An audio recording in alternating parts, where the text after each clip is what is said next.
I said before, Madeleine Westerhout is the former executive assistant to President Trump. She was in the White House from the time he was inaugurated just up until sometime last year. We'll talk about when that was.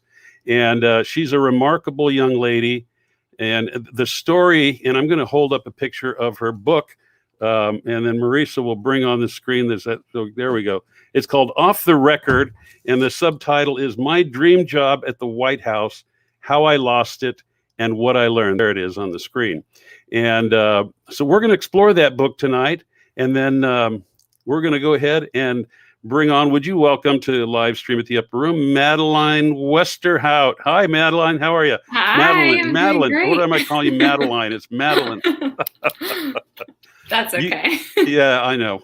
You and I had the pleasure of meeting at my house last week when you were meeting with my daughter and her friend, Carissa, for the Young Republicans event. And I thought, wow, this is a great opportunity. I'd love to snag you and bring you on to the live feed at the Upper Room. And you're so gracious to say you'd be happy to do it. So we're glad you're here. Oh, I'm so happy to be with you. It's my pleasure.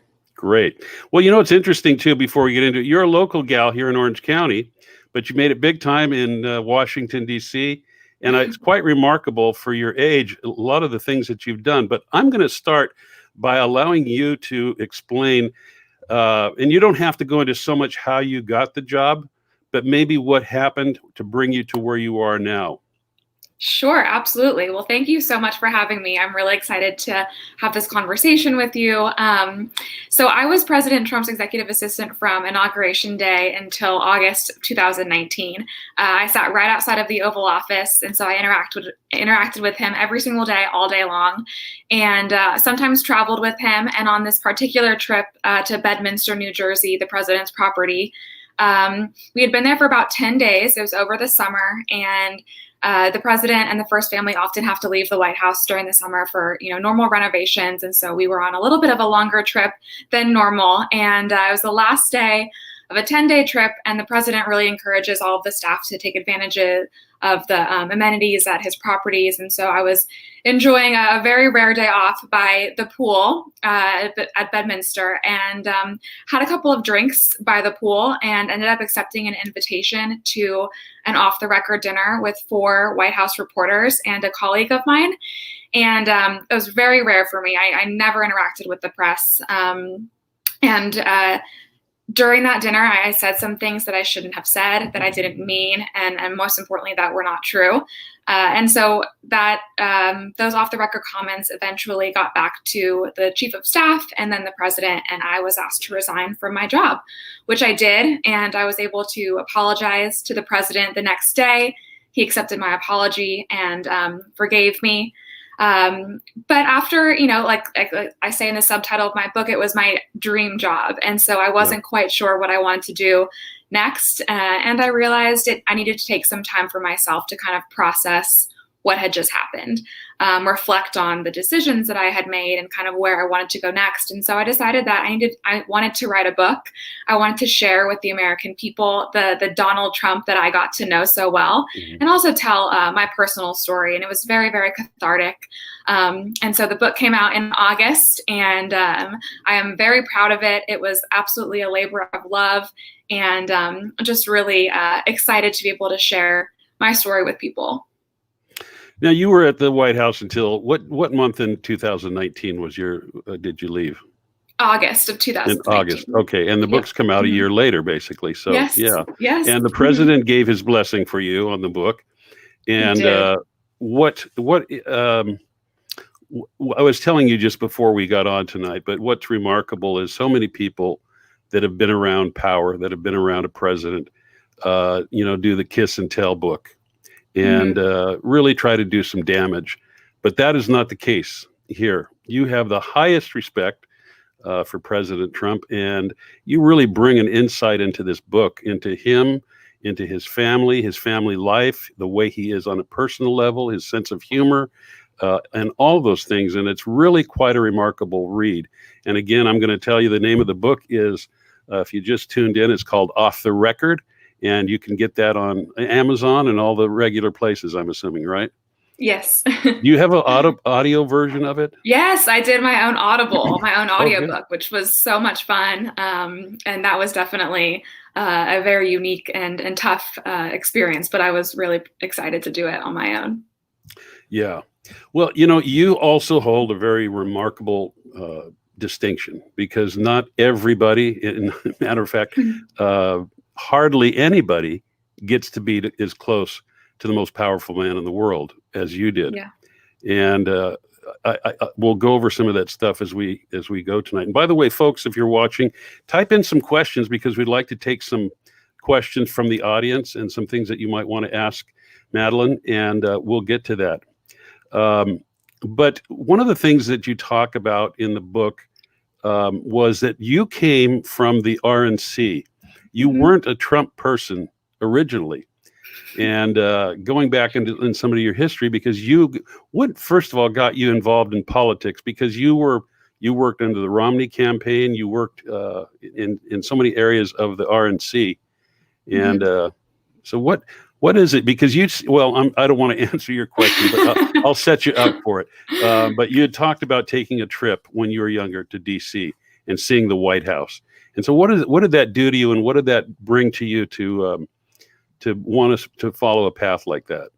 Sure. My mom took me to DC along with my sister and our nanny at the time, when I think I was either in middle school or early high school. And, I hadn't really followed politics at all, but I knew President Bush was president. And back in those days, you could actually walk right up to the fence, which is no longer the case, unfortunately. But I was just so in awe by this beautiful building, and the city of Washington is really remarkable. But in high school, I was a senior during the 2008 election, and all of my peers were, supporting Obama. And it seemed like for no other reason than that he was cool, and that their favorite celebrities were endorsing him. And so I kind of went against the grain, and along with some of my friends, formed the Young Republicans Club. I think there were about 5 of us, and we maybe met like 3 times. So, but that definitely got me interested. And then I went to college and was going to major in psychology. And actually one summer, I read Decision Points by President George W. Bush, and really, really just was taken by his story and his honesty and his authenticity. And, as a president, you have to make extraordinarily tough decisions. And President Bush talked a lot about those decisions in his book. And I really just respected the man he was. And so I came back to school, changed my major, and declared a major in political science. And then was able to take a semester off of college and moved up to Boston, worked on the Romney campaign for a while, and then came back, graduated, and moved to DC right away, worked at the Republican National Committee. And it is really funny. One of the things I do admit in my book is that I was not a fan of Donald Trump before I met him. I was used to the establishment, if you will. And so during the 2016 election, I was watching a lot of the news. I was believing what the papers told me.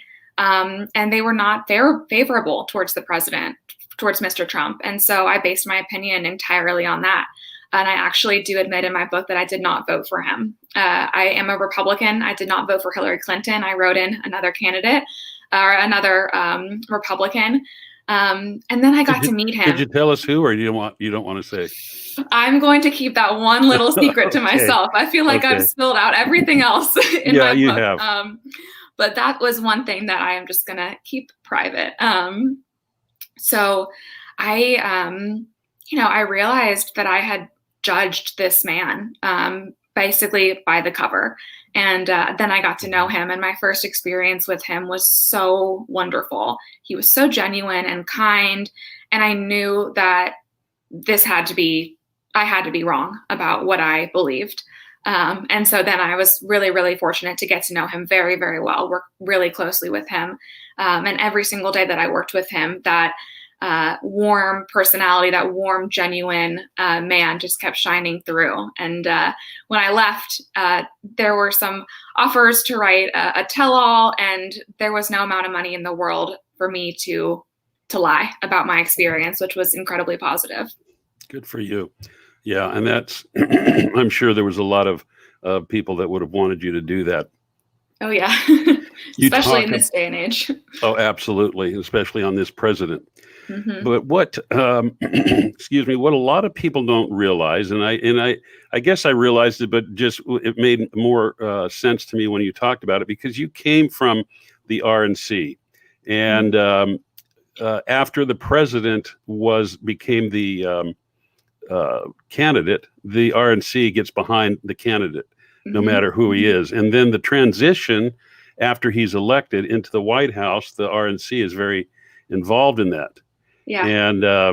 And so you talk a little bit about the transition from because there's two camps coming together, basically. There is the president's camp with the Trump people, and then the RNC comes in and they acquire positions within the White House. Well, you're coming in as the RNC person. You weren't a Trump loyalist at that point. And you talk a little bit about how that transition was hard in the White House. Talk a little bit about that. Sure. Well, first, I will just say that Reince Priebus, who was the chairman of the RNC and then became President Trump's first chief of staff, did a really, really remarkable job of making sure that the staff at the Republican National Committee remained completely neutral until we had a candidate, until we had a nominee. And the second Donald Trump became the Republican Party's nominee, the party was behind him. And I think that Reince definitely doesn't get enough credit for kind of what he did behind the scenes. And, you know, as staffers at the RNC, of course, we all had that one candidate we liked a little bit more than the other, but we were always, it was forbidden to ever publicly support anyone until they were the nominee. Right. And so once Mr. Trump won the election, it was all hands on deck. A group of us from the RNC went up to New York, and we're working in Trump Tower, and that's where I got to know Mr. Trump. But, you know, I think the Trump campaign definitely established themselves as the outsiders.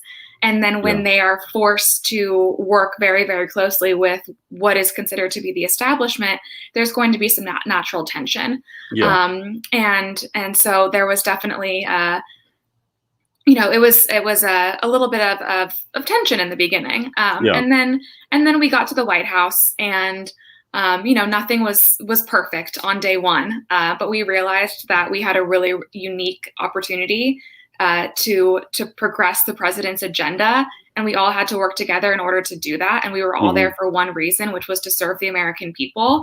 And so by the time I left, which was 2.5 years into the administration, there was really no daylight between what was considered to be the RNC folks and the Trump folks. We were all one strong team. Yeah, because you talk about, I think it was Stephanie Grisham, who I think early on when you got called into her office for something, she said, "Well, you're coming from the RNC." And, so I think that was kind of an eye opener for you as well, wasn't it? Sure, absolutely. And that's okay that they felt that. I think, they were coming in as the outsiders, and they were a little bit wary of us. But I think once we got to the White House, and everyone got to know each other, we became so close working together. I think we spent more time with our colleagues than we did with our families. And so there was really no other option but then to work together. Yeah, that really reflects in the book how much time you have to spend in that position. Well, you work directly with Reince. Is it Reince? How does he? I've never been. Reince. Reince. Yeah. Reince. Yeah.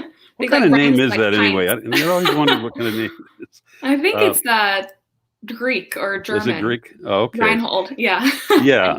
But you work very closely with him at the RNC, and he was pretty much the one that was responsible for helping you get into that position, was he not? Yeah. He was. Yeah, absolutely. He was definitely a mentor, and during the transition period, President Trump's longtime personal assistant would not be joining him in Washington. And so Reince, Steve Bannon, and Jared Kushner kind of got together, and they suggested that I fill that role, which when I was approached to do that, I had absolutely no clue what I was getting myself into, but I said yes right away. Of course, I want to sit outside of the Oval Office, and I'm so thankful that I did. Yeah, it's remarkable. You talk a lot about Jared Kushner in the book, and he was a big fan of yours, and still remains so. I hope so. Well, it seems like it based on what you'd said in the book, and well, we'll get into some of that as we go on, but kind of going back a little bit, it was quite remarkable too that you were a John McCain, George Bush, Mitt Romney person, and those are all people that are kind of not President Trump's favorite people, but yet President Trump won your heart over, and we'll look at kind of the personal side of him. But you had originally thought that, based on particularly what the Billy Bush interview that leaked just before the 2016 election, you thought that President Trump was painted as a womanizer, and of course he made some off-color remarks, and he talked about it, and it's out there, and he's not a perfect man. But that was a pretty big turnoff for you, wasn't it, at that time? It was, during the 2016 election, I was 25 years old, and I really, I wasn't liking what I saw in this man. And I kind of believed, like I said, I believed everything that I was told. And, the president addressed the Access Hollywood tapes, and he has said that he has done things in the past that he regrets. He has made mistakes. And that is one thing that I can relate to more than anything now, is that people make mistakes. There is only one perfect person in this world. And every mistake is kind of an opportunity to learn. But I also got to know President Trump's heart. And I it's funny. Of course, with regards to the tweets, which I'm sure we'll get into later, but he still says some things to this day that I'm like, oh goodness, like, sir, why did you say that? I think we all do. And he knows it. He's not perfect. He's not perfect, but his heart is in the right place, and he cares so much for this country. And I decided that was much more important than some discretions in the past. Yeah. Now, you talk in the book about it was hard for you to write in the book, and I'm not quite sure how that worked, but did you ever tell the president that you didn't vote for him? No. But in the book, it comes out, and so that was hard for you to write, wasn't it? It was. It was something that I thought a lot about whether I wanted to put in there, and I knew that it might upset the president or people close with him, and I decided that ultimately it was really important to be 100% honest in every single aspect of this book. And I also wanted to, I think it's really relatable. I think there were some people that probably didn't vote for him in 2016 that have seen the accomplishments that have taken place over the last 3.5 years and will be voting for him in 2020. And one of the things that I'm really glad that I got to do was call the president before my book came out and let him know that I didn't vote for him. And that phone call, oh my gosh, I was so nervous about that call. I had so much anxiety about it, but I hoped that he would understand, and he did. He was very, very gracious, and I told him exactly the reasoning, and I think he understands that. He knows that the coverage of him is so terrible and fake, and so he wasn't mad. He wasn't mad. No. Well, that's wonderful, and it just really kind of goes to what kind of person he is. You kind of rose to prominence in the media limelight in the transition when you were working in Trump Tower during the transition period, and the president was interviewing various people for the cabinet positions and other jobs within the White House. You were the one that went down and greeted each of the guests, walked through the lobby of Trump Tower in front of the media, and you became known as the greeter girl or the elevator girl. And yes, that was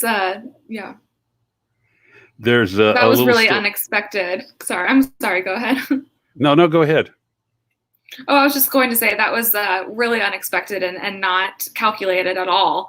I was asked to set up a couple of interviews, and I said to myself, if I was going to be coming to New York City about to meet with the president-elect of the United States, I would want someone to kind of take me through and get me to where I needed to be. And so I did that once or twice, and then kind of just continued doing that. And so one line in an email kind of changed everything. Was that the Tiffany Corner thing? Yes. Tell us about I asked that. people. I asked people to meet me on the corner of, I believe it's 57th and 5th Avenue, which is where Tiffany's is in New York City, right underneath Trump Tower.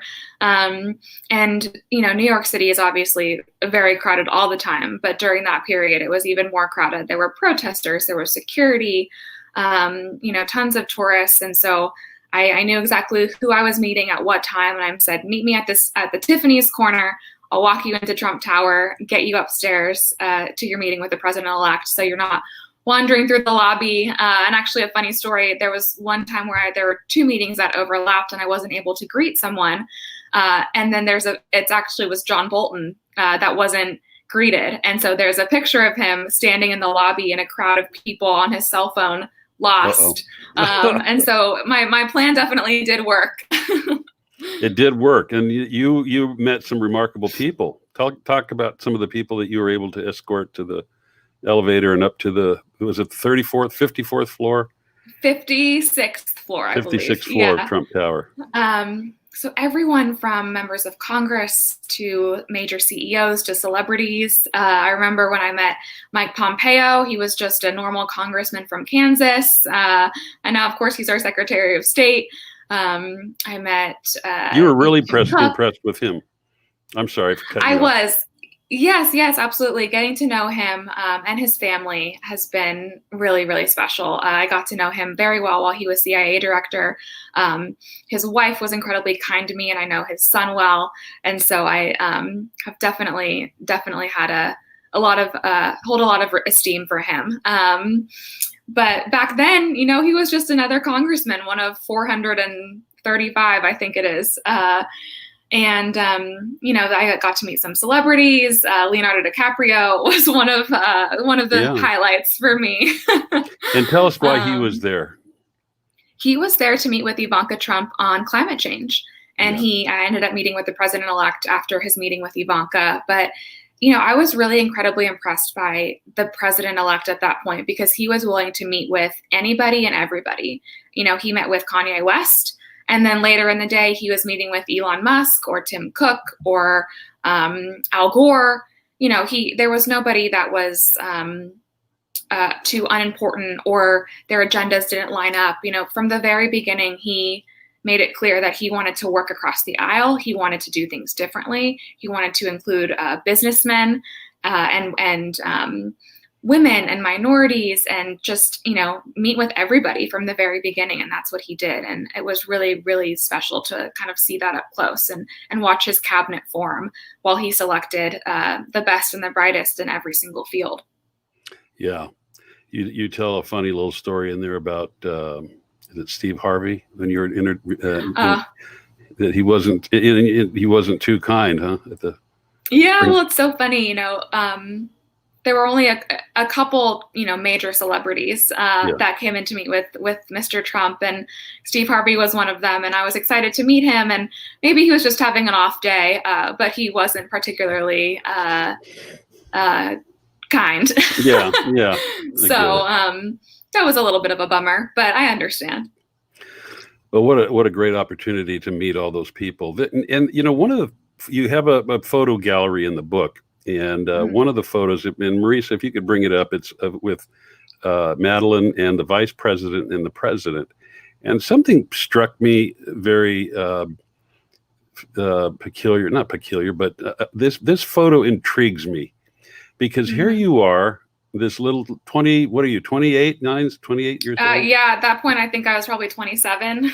Little hometown girl from Orange County, standing with the two most powerful men in the world, looking up at that must have been a surreal feeling to be with those two men. It was. I love that picture because there's so many things that we can unpack about that photo. But from day one, President Trump was unlike. Obviously, I haven't worked for any other president, but what I would assume any other president would be like, he would come to us. And so in that picture, I'm standing by my desk, and that little area is called the outer Oval Office. We had a television there with 4 different news channels on there. And the president would come out all the time and just check in with us and ask, what's going on in the news or when's my next meeting. The vice president would pop in and we would have conversations like anybody would. He'd ask me about my family. And so, from the very, very beginning, he was incredibly gracious with his time, not just towards me, but with every single person that came in to meet with him. I think the only times he ever got really frustrated with me was when he knew that I had kept someone waiting for longer than he would have liked, which was because his last meeting that was supposed to be 15 minutes went to be 45 because he wanted to spend so much time with everybody. But there was no one that had their time was more insignificant than President Trump's. And so to get to know the president, his family, and the vice president, his family, and just everyone on a personal level is something that I am incredibly thankful for. And to be able to share with people his personality, the man behind the president, is really special. And there we're looking at a photo of you and the president looking out the window from, is that the Oval Office or is that the outer oval? Yeah, so that is my desk, the outer oval. And that window looks off to the Rose Garden. We were setting up for an event, and the president wanted to know how the setup was going. And so I said, "Come look." And we peeked out the window, and he was very pleased with how the setup was. Excellent. The day of the inauguration, you talk about after the inauguration, of course, the president went off to all the different balls, and you ended up, like so many of the other staff, going into the White House, and you had a time to go into the Oval Office all by yourself and walk in there. Nobody was in there. Talk about that experience. That was really a once in a lifetime opportunity. And the thing about the job that I had was that every day was a once in a lifetime opportunity. But yeah, walking into the Oval Office and having that moment alone for the first time, standing there and knowing that my desk was right. There was only one door separating the Oval Office and my desk, standing there and just kind of looking around, taking in everything from, it's smaller than it looks on TV, or look at the curtains and the rug. And in my book, I share, some details about the Oval Office. And every time I went in, I noticed something new. And, it was never ending, the kind of details of the Oval Office and how presidents bring in different pieces from past administrations, which is really special, like Clinton's curtains and Reagan's rug. And it's just a piece of history. You think about the decisions that have been made in that room, the meetings that have taken place. And so it gives me chills even to this day to remember that first time and having a quiet moment in there by myself. Yeah. No, there's another one, and that's inside the Oval Office, right in front of the Resolute desk. Yes. And that was, you just had free access to walk in there. Right outside was your desk. And amazing. The door was often open. The president, wanted to keep the door open all the time, and we had a direct, access, eye contact. And so he would call out to me and ask me to do things, or sometimes he'd give me a look, and I knew that meant, like, Madeleine, let's wrap this meeting up. It's been going on for a little too long. But yeah, that was. You, and on one page 148 in your book, I'm going to read a little excerpt from, because it talks about the very thing you were just talking about. But you write, on other occasions, the president would be in the Oval Office for a meeting, the door closed, when it would swing open, and he'd emerge with a stack of papers for me to distribute or inquire about who had called in the last hour or so. It always occurred to me that he could have simply picked up the phone. I should have to go to him, not the other way around. Perhaps, but that's not Donald Trump. He was more than willing to come to us. He was the leader of the free world, yet he was making it clear that he was no better than we were. Believe me, it mattered. It mattered a great deal. He made everyone feel respected and supported, eager to take on any assignment, glamorous or not.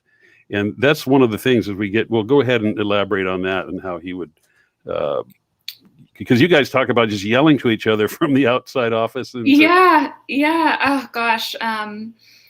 He was such a fascinating person. And I think because him and his family have been in the spotlight for their whole lives, people would assume that maybe they're spoiled or they're not kind to people that are considered staff or the help. But it's quite the opposite.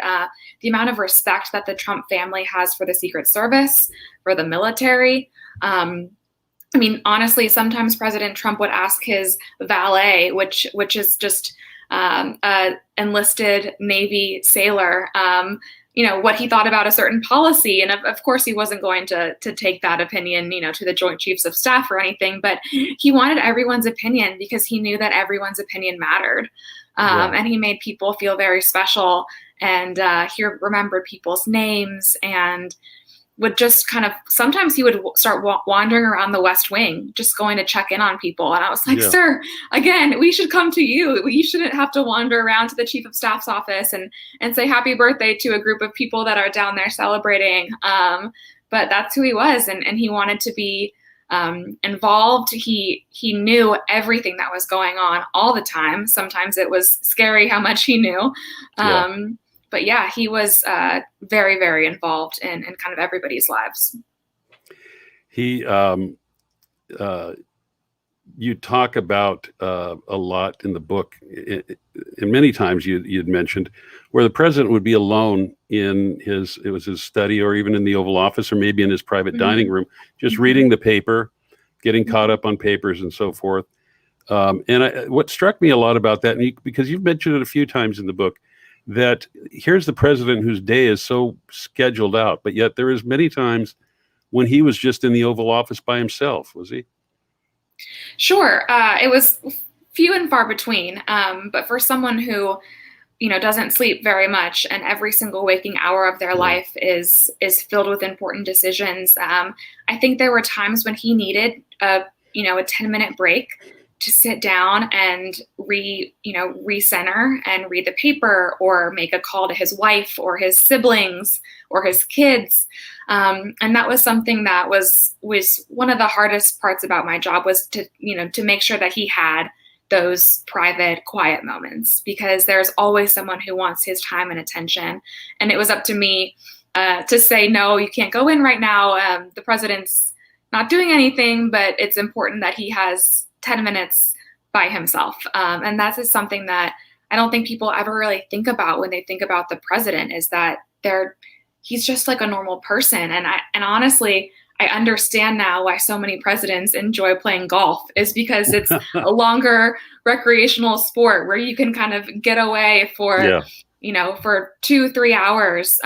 But as a human being, he needs that time to recharge, because he knows he only has so much time to work on behalf of the American people, and his energy and his health and his stamina is so important. And he has a ton of energy, but sometimes you just have to recharge quietly.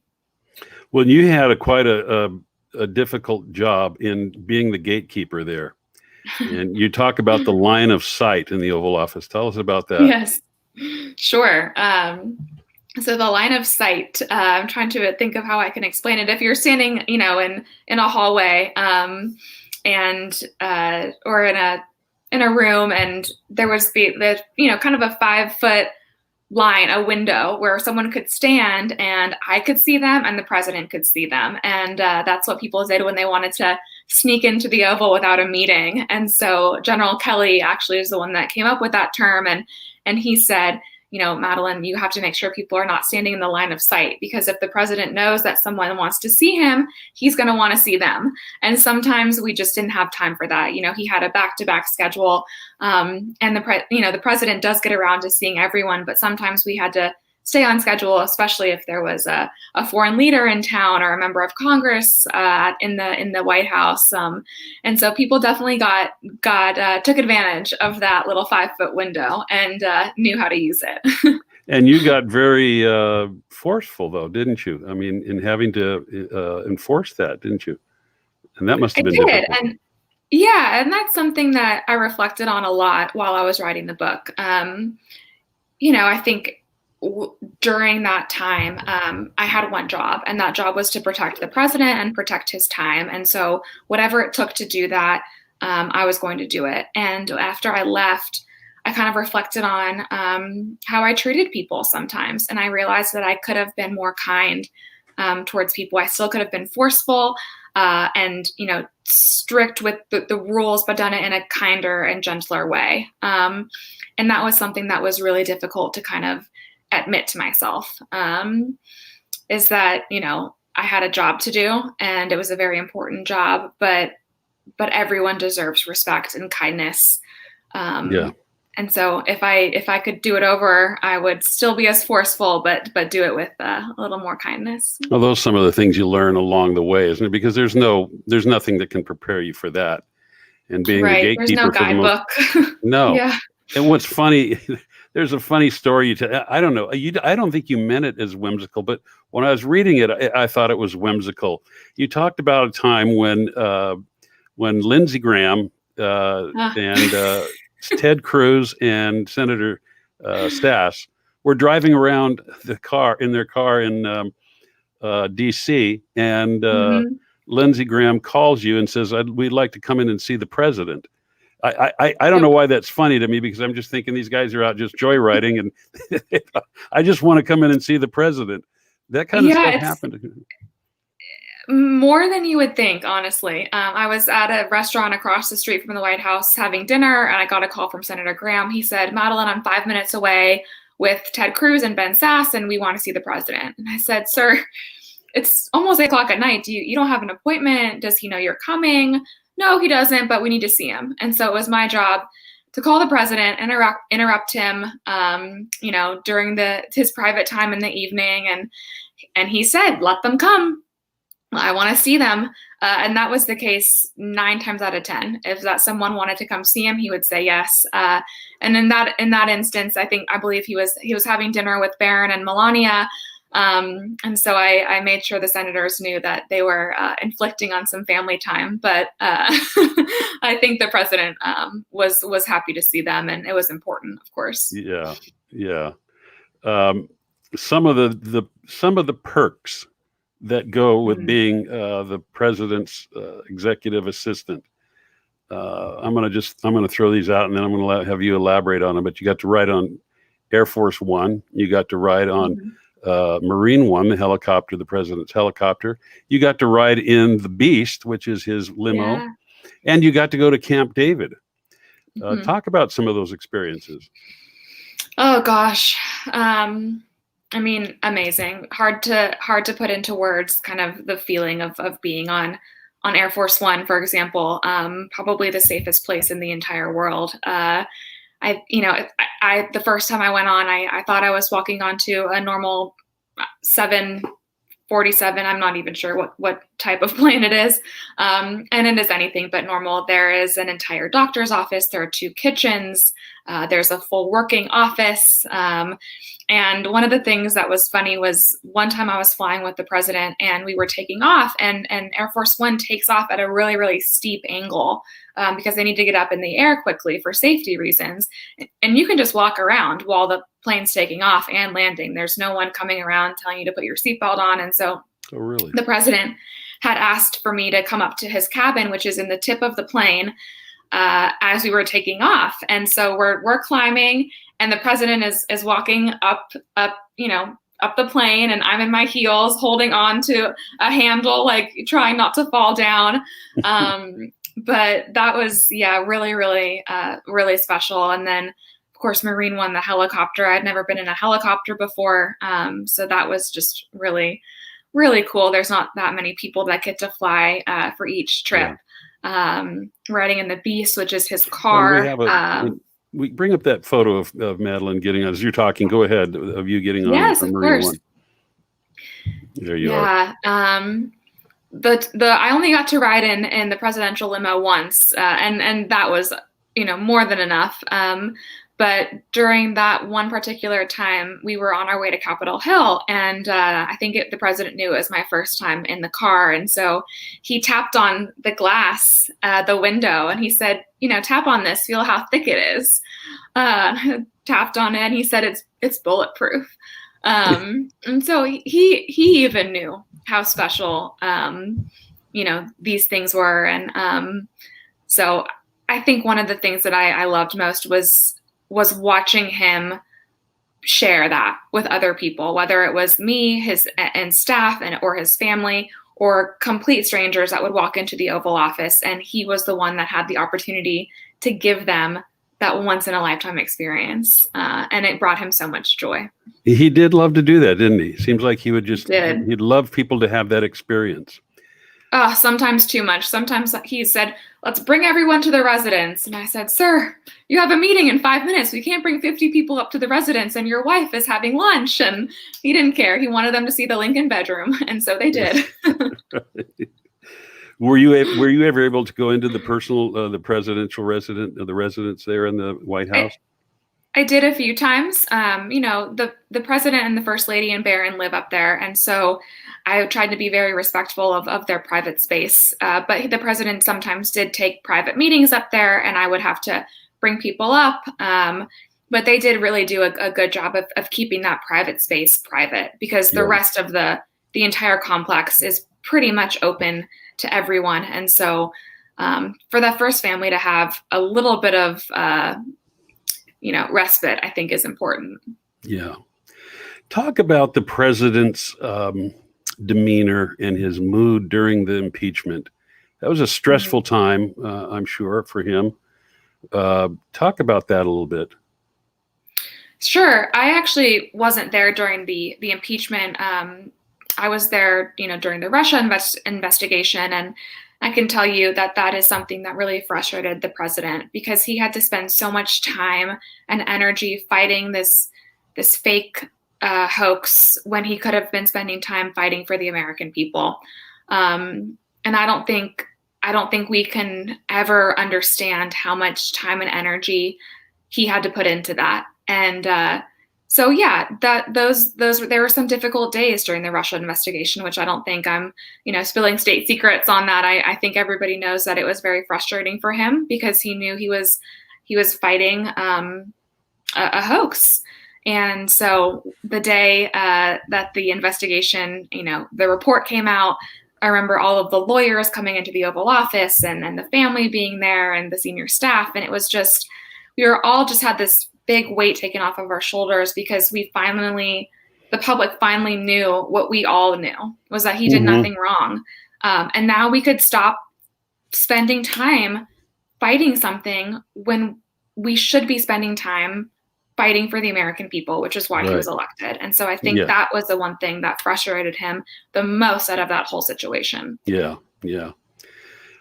The other part of humanizing the president, you talk a little bit about his humor. In page 164, you write, speaking of Robert Mueller, Dan is Dan Scavino. Yeah, Scavino. Yeah. And I once showed the president a spoof of the former FBI director. That was right after Mueller testified on the Hill. I had never seen the president laugh so hard. He was almost in tears. This is great, we thought. He certainly needed some comic relief. Everything he went through with the Russia investigation. That must have been a fun thing to do with him. That was so fun.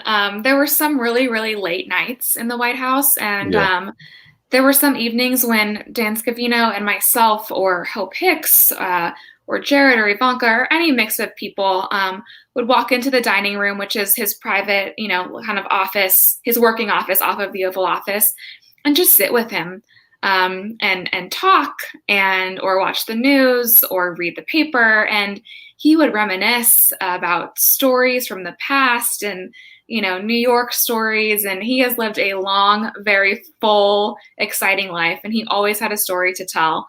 So kind of being able to see him in those unscripted, unguarded moments when he could just laugh and be himself was a lot of fun. And he is quite the entertainer, that's for sure. I'll bet he sounds like he is. You also talk about a time when he called you in to the Oval Office to take dictation. He was going to dictate a letter to Nancy Pelosi. Talk about that one. So there you are, the taking president, dictation. Yeah. So the president pretty much writes all of his own correspondence and tweets and does it all. But, there's sometimes when he's in a meeting where he can't physically write something down. So he, from the very beginning, would call me in and I would take dictation. And I believe his assistants, in Trump Tower and in the past knew how to do shorthand, which is kind of an old school as administrative assistant language, and I didn't know it. But the president said, "Take this down." And so I was scribble in my notebook as quickly as possible, run back to my desk, type it up, pray that I could read my own handwriting, and get it back out to him so that he could review it and either, put it out in a statement or a tweet. But there were a lot of times when he would be in the back dining room and he would call me and he'd say, "Bring your pad."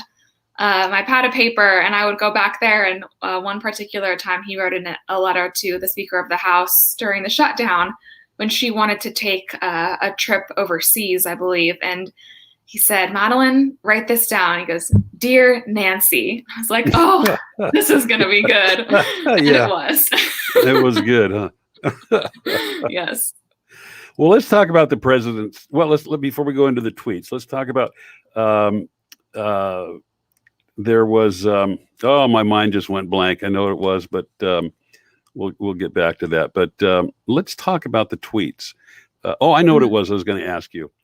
There was times when the president would say, "Madeleine, get Macron on the phone," or get any world leader on the phone, and talk about that process, because it's not just simply calling his number. Tell us how that works. Sure.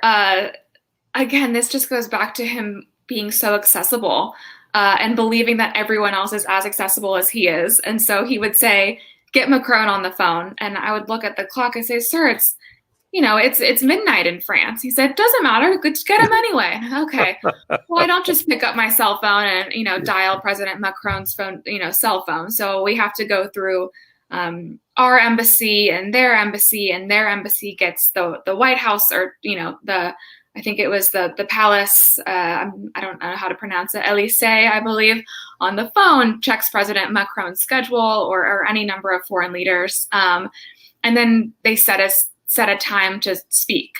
And so, 20 minutes, 30 minutes, an hour would go by and the president would say, "Where is this person? I asked for them, an hour ago." And I said, "Sir, we have to get their assistant on the line and they have to schedule a time." And so sometimes I did just kind of hack it a little bit and find a direct line to a foreign leader where I would just call their assistant directly and say, "My boss wants to speak to your boss. And so I hope we can get them on the line." So that was really funny. I think he really believed that everyone was accessible as he was. You relate a funny little story in there. You'd say you'd get one of those assistants on the phone and you'd say, "The president is calling," and they'd say, "President of what?" Yes, that was when I called members of Congress, when I couldn't get through to their chiefs of staff or their schedulers. So I'd call the main line and I said, "I have the president on the line for Senator Graham." And they say, "The president of what?" I said, "The United States. I think you might want to put Lindsay on the phone." Yeah. And everything changed once they heard the president's voice, wasn't it? Yes. The hour goes by so quick. By the way, folks, if you tuned in late, we're talking with Madeleine Westerhout.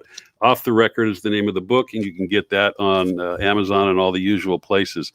Let's talk about the tweets, but I also because we are coming, I want to take some time to go to some questions from the audience, but the tweet process, because everybody wants to know about that. How did that work? Yeah.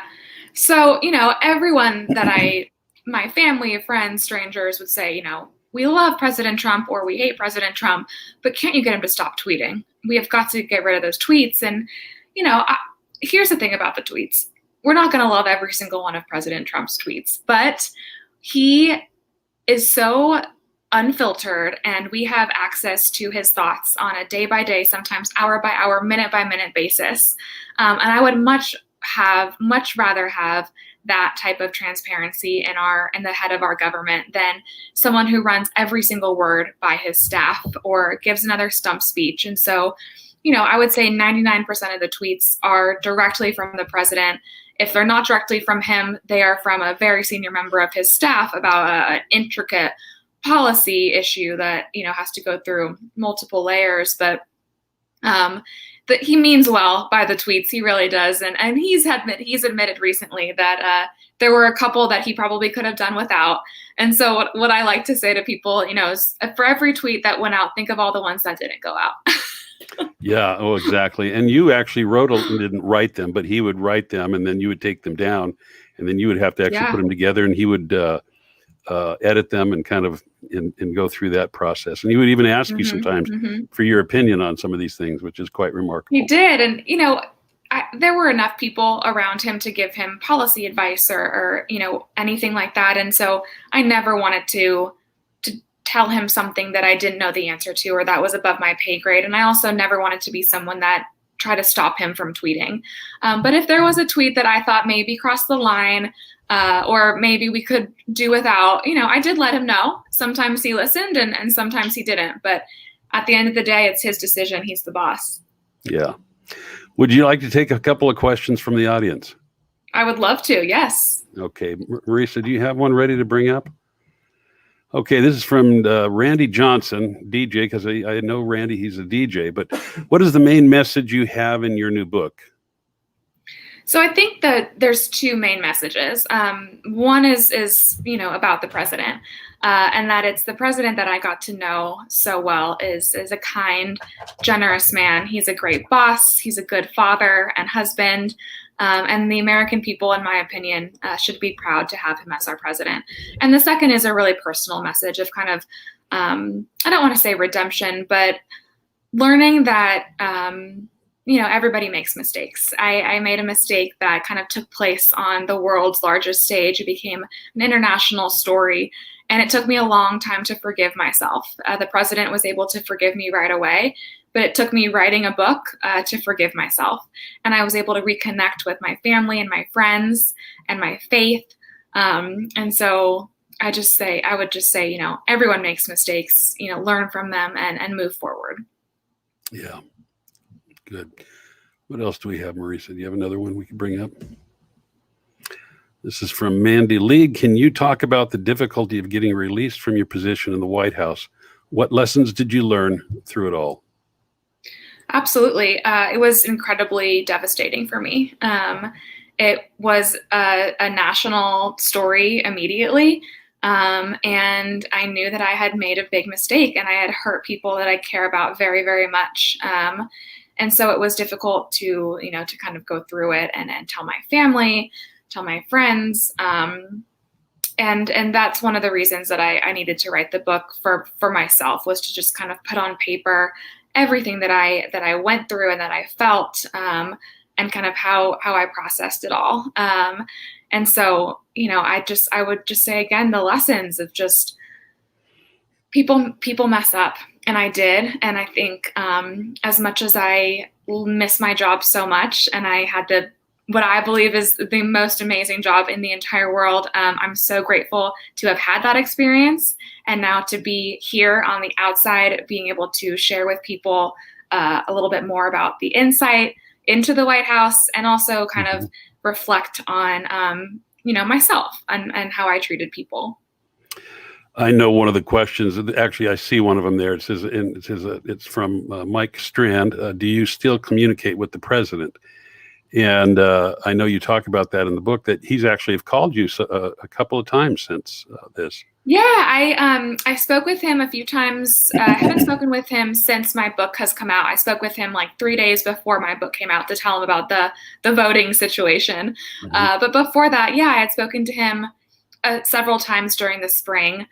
He called me one time after he finished up a coronavirus briefing, and we just chatted. He wanted to know how I was doing. We talked about Boris Johnson, who had just been diagnosed with COVID. And so I have had communication with the president and some of his closest advisors. Madeleine, do you hold hope out that if president gets reelected, that you might have a chance to get back in? Because he really does love you. And I think it was a really difficult thing for him to because he wasn't the one that asked for your resignation. It was chief of staff, wasn't it? Who was chief of staff at the time? Was that was Mick Mulvaney? Mick Mulvaney. Do you hold any hope out that maybe there might be an opportunity again there?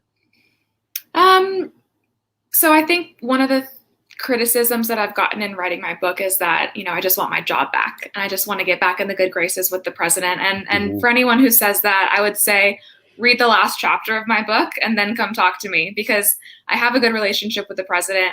I didn't need to write a book to prove that. And, I had such an amazing job. I don't think that's something that can be replicated. And working in politics in DC and Washington is really tough. It's a tough business, and it's not for the faint of heart. And I am very thankful that I have been taken out of that world, for now, at least. If the president called me tomorrow and asked me to serve, I would definitely think about it. But that's not the intention. That's not the goal, if you will. Mm-hmm. Yeah. But I see one of the questions here that says, would you ever go back to the White House if asked to come back to work, from Julie Ray? Of course, if the president called me and asked me to serve, of course I would. But there's I've enjoyed being outside of the White House, especially this past year. It's been a tough year. And I've gotten to spend it in California, so that's not so bad. Yeah. The president gets criticized a lot for being bullyish or being a sexist, being against women. Did you see any of that in him? Never. There was never a single instance that I can remember where I saw him disrespect women. He empowered women incredibly. He empowered me. He surrounded himself, and still does, with strong, intelligent, independent women. The president doesn't have a racist bone in his body. He cares about every single American, regardless of race, creed, color, religion. But he's a fighter. He's from New York. He's got that fighter mentality. And so there are going to be things that happen where he chooses to not take it lying down. But at the end of the day, he has a really kind, good heart. And the man that I got to know is a good person. What do you think is the most wrong impression that people have of the president that's so untrue? I mean, that is, he's not the way that the press makes him out to be. I think I would just go back to what we just talked about, that he is either a racist, or that he doesn't respect women, that he doesn't like being president, or doesn't respect the office. I get some of the craziest messages on social media that it's just like so hard for me to fathom how people can believe these things, because he loves this country. He would not have run for president if he didn't love this country. He didn't gain anything by becoming president. And he loves his country. He loves our people. And he's incredibly gracious. He has a wonderful, wonderful family. He's raised 5 amazing children. You don't have 5 great special kids with a terrible father. It doesn't happen. Right. So he's, at the end of the day, he's a family man. And in my opinion, the American people have become his family, and he's going to fight for his family. In closing here, I'm going to read something that you wrote. This is a quote: "The more than 2.5 years I spent sitting outside the Oval Office were the most exciting of my life. I wish everyone could get to know him the way I did. They would never doubt how much he loves this country." And that's quite a topper for somebody who was not a Trump fan originally. And after working so closely with him and his family and all the people, it's amazing the people that you've been able to meet in your young lifetime, and the position that you held there. It's just something that there's very few people that can boast of that. And then just having the honor to work under a president who has achieved so much. The odds have been stacked against him. Go ahead. Oh, absolutely. I was just going to say he has achieved so much. The odds have been stacked against him from the moment he declared himself a Republican candidate for president, and he has not let that stop him. And if he gets reelected, I cannot wait to see what happens in this country, because it's going to be really, really remarkable. So, Madeleine, what's next for you? Are you gonna book tour? Are you gonna do the book tour and just kind of concentrate on that, or? I think so. Yeah, it's been really tough with COVID. There's no Yeah. in-person events, and so I've just been doing what I can. And I think we don't have that much longer until the election, and so I would love to be able to promote the book and the president as much as I can before the election and do my part that way in helping him. And after that, I have a couple ideas, and so I'm just excited to see what happens next. Well, a young lady like you is not going to have a hard time finding a substantial position somewhere, and because I'm sure there's a lot of people that would hire you in a second. If I could afford you, I would too. But well, thank you.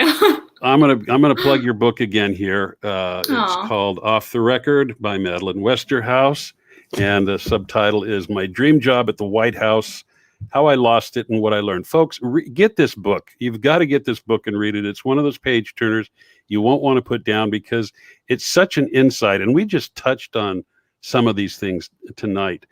And because I've got literally 7 pages of notes here, and I don't think we got through a lot of them. But she's got a lot to say, and a unique position to be able to talk about these things. And again, as I started off tonight, I'm very impressed with the way that you wrote this book, not to be somebody who is vindictive, and not that you had a reason to be, but you respect this man so much and his family, and you regret what you did, and you obviously have paid the price for that. But you wrote a very, very compelling and a wonderful book for the president. I thank you for doing that. Thank you so much. That means a lot. I really appreciate it. Madeleine, thanks for being with us tonight. And maybe we could do it again and talk about some of these other things, because there's so much I think people would want to know. So would you be willing to do that? Absolutely. I would be my honor. 100%. Great. Thanks so much, folks. Thanks for watching. And if you have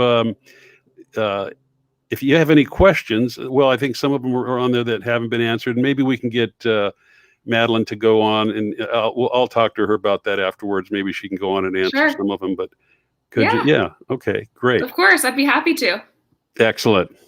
And folks, I just want to remind you too that if you're out there tonight and you're tuning in, and because the Upper Room is a Christian, a Christian 501c3, we are a ministry. If you want to know more about what it means to have a relationship with Jesus Christ, would you email us? And at what is our website there for that, Marisa? Would you bring that up? And we would love to talk with you about that. It's the info at theupperroompresents.com, and we'd love to send you a Bible if that's something that you need. And that's what we're about. Madeleine, again, thanks so much, and we wish you all the best. And we pray that God's blessing would just follow you. Thank you so much. It's been an honor and a pleasure. Likewise. Thanks so much. Folks, thanks for watching, and we'll see you next week.